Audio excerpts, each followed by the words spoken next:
La vida personal verdaderamente humana se despliega a través de diversos grados de conciencia y de responsabilidad personal, desde los actos de forma reflexiva, todavía dispersos, ocasionales, hasta el grado de toma de conciencia y de responsabilidad universal.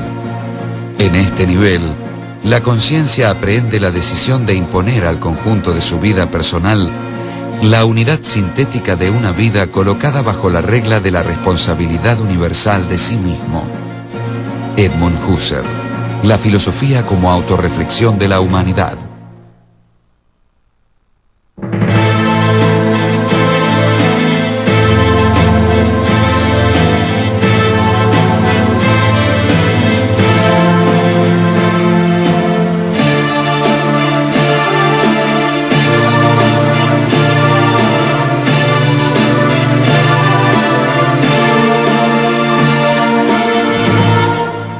Edmund Husserl.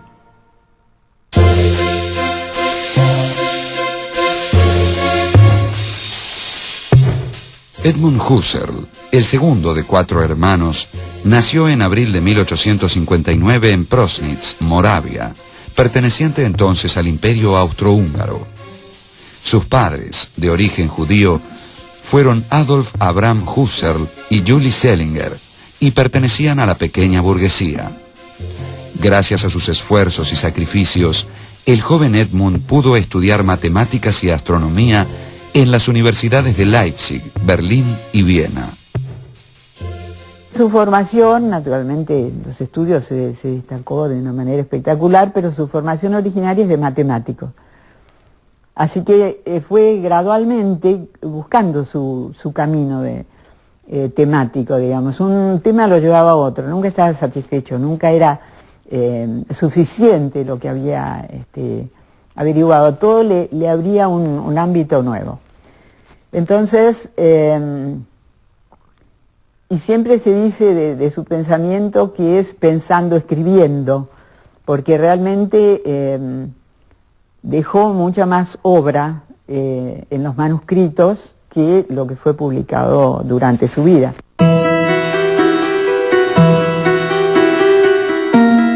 Husserl obtuvo su doctorado en Viena y completó su formación de posgrado en los años siguientes con estudios llevados a cabo en la Universidad de Halle, publicando su tesis de habilitación sobre el concepto de número en 1887.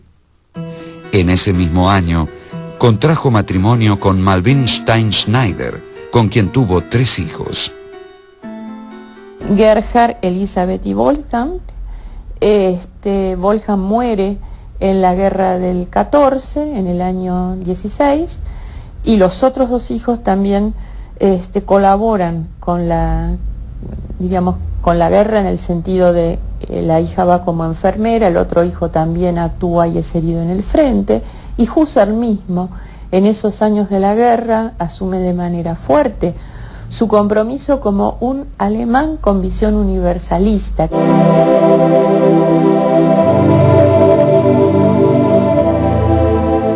En su trabajo sobre el concepto de número, Husserl pretendía sentar las bases de una filosofía de la aritmética.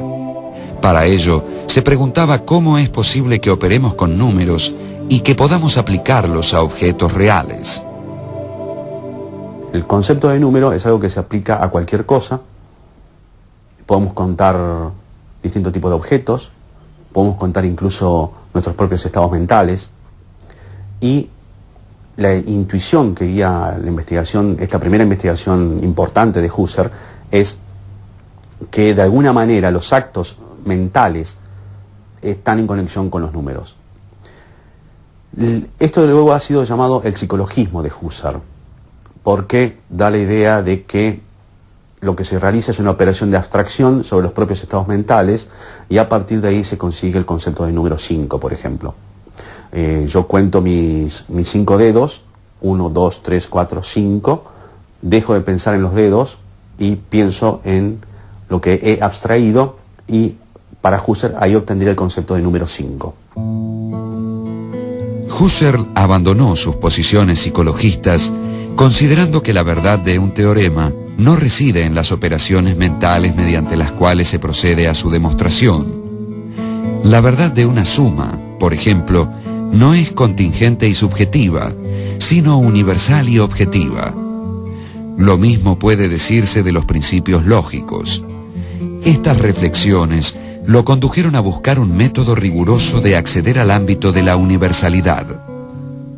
Esta crítica al psicologismo, entonces, Husserl la incorpora en lo que sería la primera parte de las investigaciones lógicas que aparecen en 1900-1901, que es justamente los prolegómenos a la lógica pura, donde Husserl hace una crítica devastadora a todo intento de relativización, ya sea psicologista, antropológica o historicista,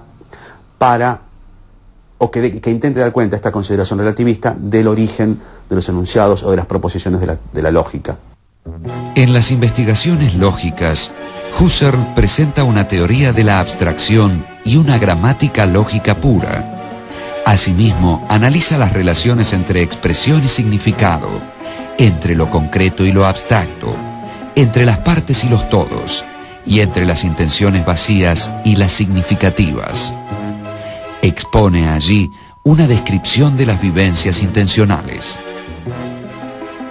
En la quinta investigación lógica es donde Husserl va a tematizar qué es lo que sucede con la vivencia y empieza a problematizar lo que es la conciencia. La vivencia intencional y qué es la conciencia y sobre todo qué es la percepción. Y ahí empieza a aparecer lo que sería el germen de la fenomenología posterior, que se complementa con la sexta investigación, donde va a intentar analizar cuál es la relación entre una intención vacía o una intención significativa, y esto es simplemente un enunciado lingüístico a niveles ilustrativos, con la donación, con la percepción intuitiva de eso que el enunciado nombra. La noción central de las investigaciones lógicas es la de intencionalidad.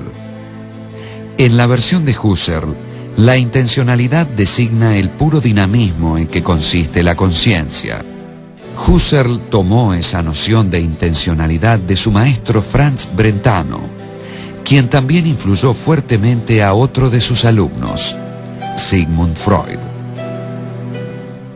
El contacto fuerte de Husserl con Brentano comienza en el mismo año en que muere el padre de Husserl. Y de alguna manera Brentano, diríamos, toma ese lugar del padre, no solamente en el ámbito teórico y formativo, sino también incluso en el ámbito personal. Husserl pasa con los Brentano vacaciones, lo va a visitar después a Brentano, que se radica en Italia prácticamente hasta el momento de su muerte. En 1901, Husserl aceptó una cátedra en la Universidad de Göttingen.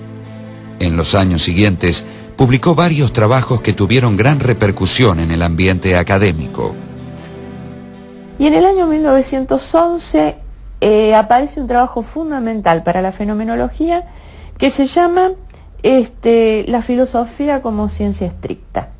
Este es un trabajo relativamente breve que se publica en la revista Logos, y en este lugar Husserl habla de manera muy insistente sobre algo así como la conversión filosófica que se tiene que operar al pasar a la fenomenología, y lo habla con términos muy fuertes. Lo dice con los términos de una conversión ética y de una conversión religiosa. Es decir, autorreflexión y autorresponsabilidad van para Husserl unidos de modo inescindible. La teoría del conocimiento que Husserl va a diseñar estará fuertemente determinada por la conversión fenomenológica. La divisa original de ese método al que Husserl empieza a llamar fenomenología es atenerse a los fenómenos, sin presupuestos ni prejuicios.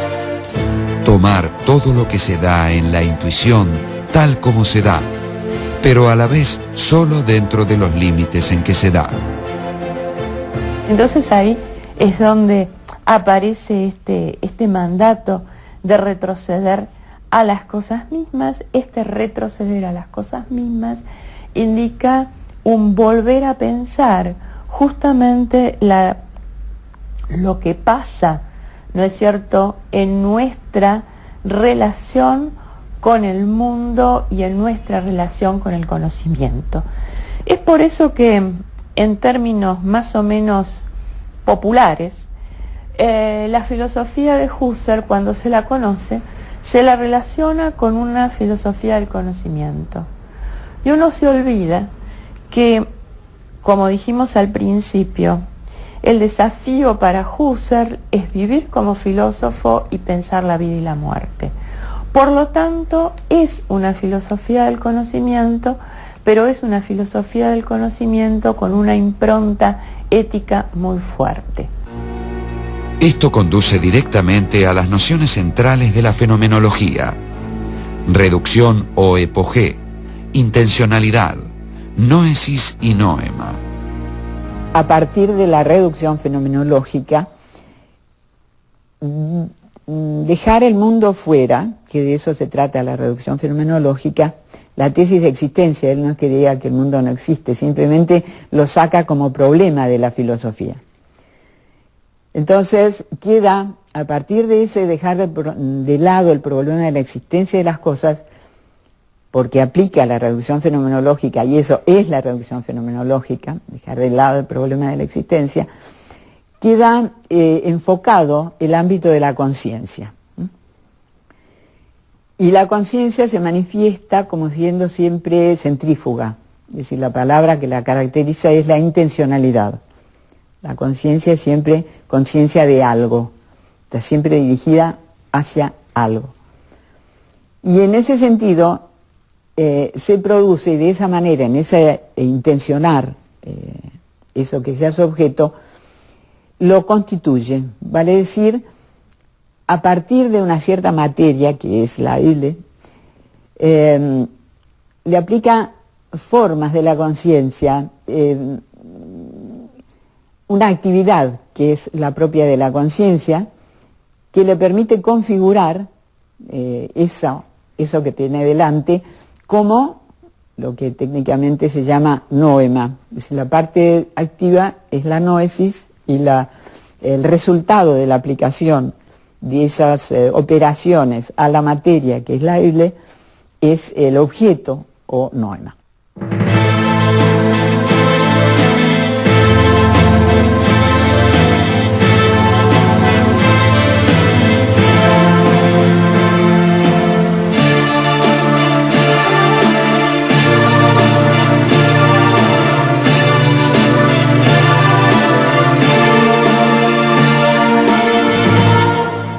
Edmund Husserl.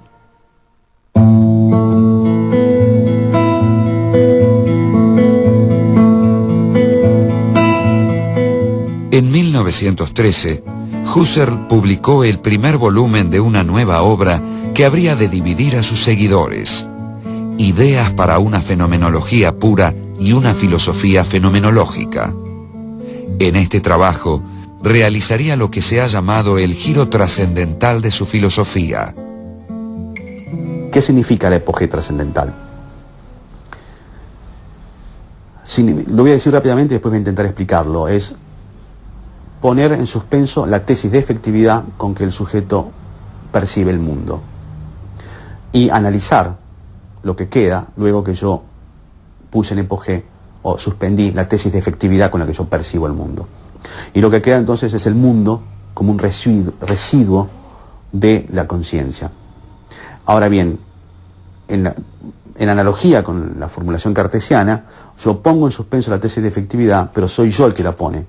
Y ese yo que pone en suspenso la tesis de efectividad con la que coloco el mundo, es el yo que sigue reflexionando. Y el yo que sigue reflexionando, que tiene la posibilidad de volverse sobre sus propios estados de conciencia, cuando accede a sus propios estados de conciencia, logra una evidencia absoluta. Este es el entramado que se va armando de los conceptos husserlianos, para luego seguir trabajando entonces en estas operaciones constitutivas de la conciencia que constituyen el mundo. Este es el panorama que se va abriendo a partir de 1913. En 1914 estalló la Primera Guerra Mundial. En 1916, Husserl fue nombrado profesor en la Universidad de Friburgo, lo cual señaló su consagración académica. En esos años agitados, Uno de sus hijos murió en el frente y otro fue seriamente herido. Al finalizar la guerra, Husserl fue descubriendo que sus trabajos eran leídos y discutidos en toda Europa e incluso en Japón y América. En 1921, en una obra que se llama Para el análisis de la síntesis pasiva, tiene un capítulo que se llama justamente Fenomenología estática y Fenomenología genética. Y eso realmente le abrió un campo que no estaba previsto en esas primeros pasos dados por la fenomenología. Hay ese libro que es muy interesante, que habla justamente de lo que se descubre en el modo de ser, digamos así, de la conciencia que está en actividad, que es precisamente ser un fluir de una presencia que jamás va a ser un instante, es decir, que nunca se puede cerrar como nada, porque en el momento en que intentamos capturarla ya pasó. Entonces es una sucesión, hay un momento actual, digamos, de si pudiéramos cerrarlo de alguna manera, que inmediatamente ya pasó, y entonces es retención, y a su vez, porque, digamos, desde un momento que podemos pensar como futuro, que es como una apertura de la conciencia a lo que va a venir, eso sería la protensión, esa dirección hacia adelante, digamos así. Esa protensión se convierte inmediatamente en presente, pasa a ser retención, pero sigue pasando y es retención de retención, y así se va alejando hasta que ya no lo tenemos más presente. Esa es, en rigor, la estructura temporal de la conciencia. En 1928, Husserl encomendó a su discípulo Martin Heidegger que se ocupara de supervisar la edición de Fenomenología de la conciencia interior del tiempo, trabajo en el que Husserl elaboró la noción de tiempo subjetivo. Para Husserl el tiempo subjetivo es la base del tiempo objetivo. Pero acá lo que se está preocupando es cómo es posible que yo pueda percibir un objeto que tiene tiempo dentro de sí, como por ejemplo una melodía. O uno podría decir como por ejemplo una misma proferición lingüística, donde yo empiezo a percibir una oración a partir de que alguien empieza a hablar, a proferirla, y termino de percibir el objeto cuando la persona termina de proferir la oración.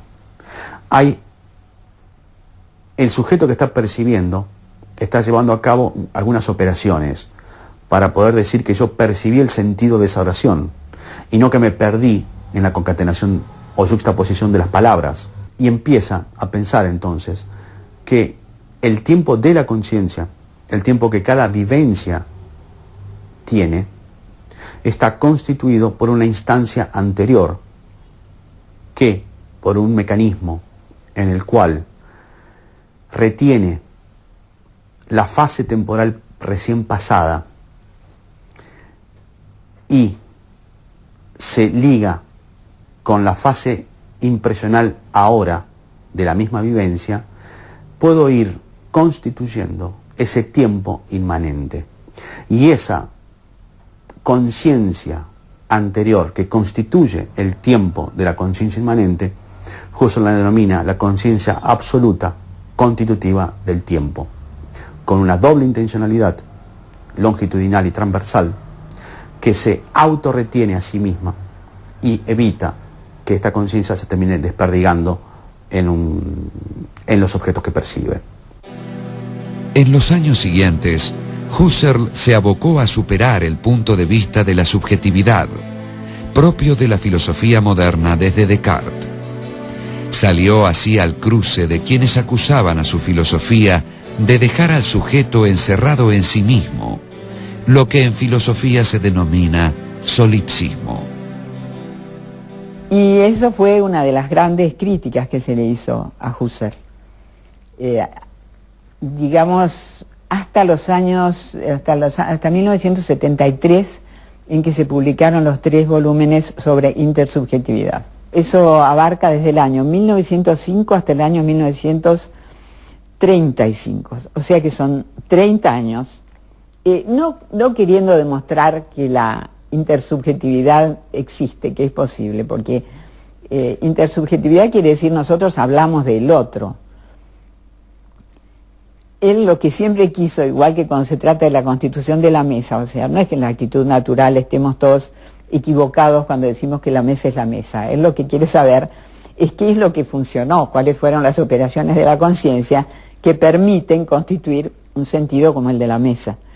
Cuando se trata de intersubjetividad también, no es que tenga que convencer que el otro existe, ese no es el problema. De lo que se trata es de exhibir las operaciones que funcionan para que sea posible hablar del otro, del alter ego. A partir de 1933, Husserl comenzó a sufrir la discriminación que a las personas de origen judío se hacía en Alemania, como la prohibición de acceso a la universidad y al ejercicio de la función pública. Pero Husserl había sido reconocido como el filósofo más importante de Alemania, y el régimen nazi, hasta cierto punto, lo respeta por su relevancia internacional.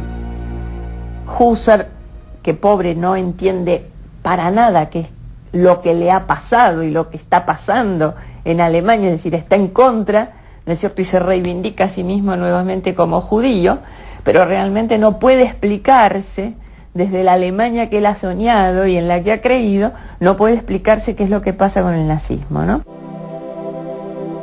Entre 1929 y 1937, Husserl publicó varias obras importantes: Lógica formal y lógica trascendental, Meditaciones cartesianas y La crisis de las ciencias europeas y la fenomenología trascendental.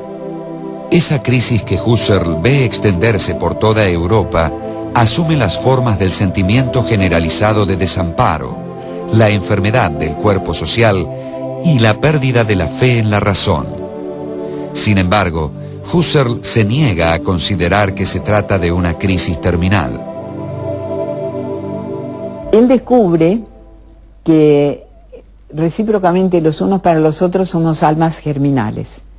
Entonces nuestra responsabilidad es crear las condiciones para que el alma en germen del otro se desarrolle hasta llegar a ser una persona, responder a una vocación. Él piensa que todos tenemos una vocación y que tiene que dársenos las circunstancias, y las circunstancias somos todos los demás para que cada uno pueda dar respuesta a esa vocación.